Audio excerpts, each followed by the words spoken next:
दोस्तों स्वागत है आपका द एंशिएंट इंडियन एस्ट्रोलॉजर में। दोस्तों आज हम देखेंगे विदेश यात्रा योग इन कुंडली कुंडली में कैसे विदेश यात्रा का योग बनता है। दोस्तों इसके लिए दोस्तों हमें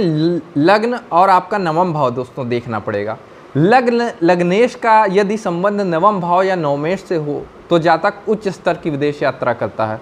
दोस्तों इस प्रकार यदि यही योग अर्थात लग्नेश व नवमेश की युति, दोस्तों लग्न के स्वामी और नवम भाव के स्वामी की युति यदि केंद्रगत है, मतलब केंद्रगत इन भावों में, तो दोस्तों जातक की विदेश यात्रा होती है और उसी कार्य से होती है जिस कार्य से संबंधित वह भाव होता है दोस्तों। और दोस्तों एक और योग है विदेश यात्रा का जो कहता है कि यदि आपका नवमेश यहाँ का, मतलब जन्मांक का D1 चार्ट का जो आपका नवमेश है वो नवमांश लग्न से, नवमांश लग्न ये हो गई D9 चार्ट की, और यहाँ से अगर केंद्र भाव यानी केंद्र भाव ये हो गए और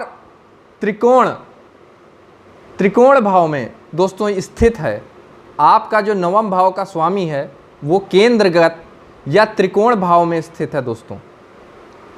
तो दोस्तों विदेश यात्रा दोस्तों निश्चित होती है ऐसे जातकों की।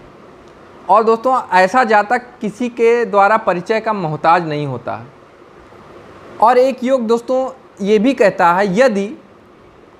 आपका नवमेश जो नवम भाव का स्वामी है D1 जन्मांक में नवम भाव का जो स्वामी है, यदि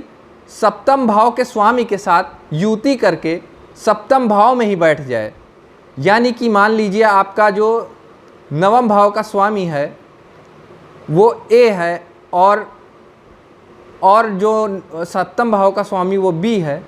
और दोनों युति करके नवमेश और सप्तमेश सप्तम भाव में ही स्थित हो जाएं दोस्तों, तो दोस्तों ऐसा जातक निश्चित रूप से विदेश यात्रा करता है। वह